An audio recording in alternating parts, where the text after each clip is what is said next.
So why did I want to learn to code?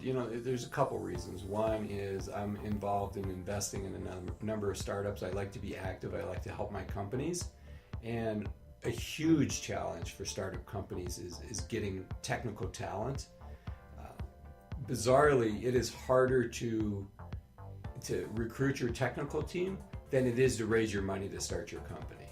And I just saw that and I felt powerless to help. I really didn't understand the situation when it comes to meeting people and seeing, are they a good technical person or are they not? I didn't have any expertise in that area. So I wanted to have that expertise, much like I do when I look at financial reports for a company. I know how to read them, I know how to get the information out of the reports, but I'm not an accountant.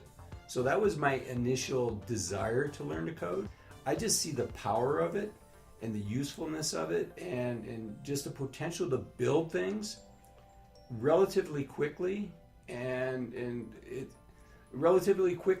within my ability. I thought it would take years to be able to build something, and I now see that in 6 months I think I'll be able to create the tools that I want in my job and my world, which is really neat to be able to do that. The truth is that software has now become ubiquitous in most of our daily lives. Everything from our mobile phones to even the television in our cars are now all running software. We've also seen a strong rise in the desire for founders and entrepreneurs to start software companies.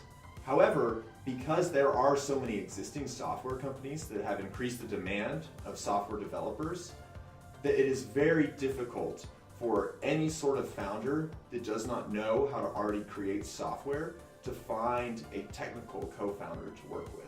The majority of it is going to be to teach founders to code. So imagine you've got these people that have great ideas and in some cases for years have been thinking about, gee, if only I could find the right technical co-founder, I would start building this. And now we're going to give them the tools where they can do it themselves. This summer at LaunchCode, I'm hoping to teach passionate, driven entrepreneurs how to code and build their product themselves. The ability to bring in the coding is really where the power is, and to really look at what is the most valuable skill we could give founders that would allow them to go out and create and build. And where I'm at now, and I wasn't there 2 months ago, I think the most valuable thing we can do is make sure all of our founders at some level know how to code. It's the person that has the idea and has the passion being able to build that product. And I think that's going to be really interesting to see what happens when we finally give somebody the tools to unleash that creativity and that desire to build something. This is sort of the beauty of software. You can go ahead and make your prototype or the MVP of your application and just get it in front of users and start learning about what they want.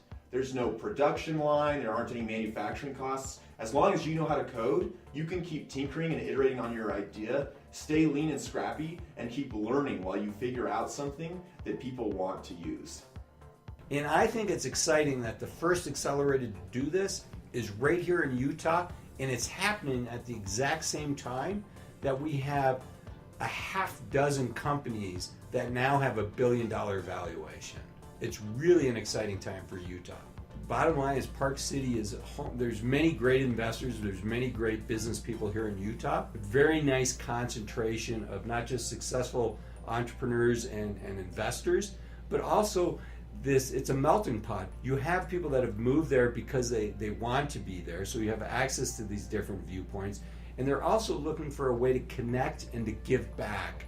So you have experienced mentors that are at a stage in their life where they want to help out. They want to play a role in helping young entrepreneurs succeed. Join us this summer in Park City and learn how to code.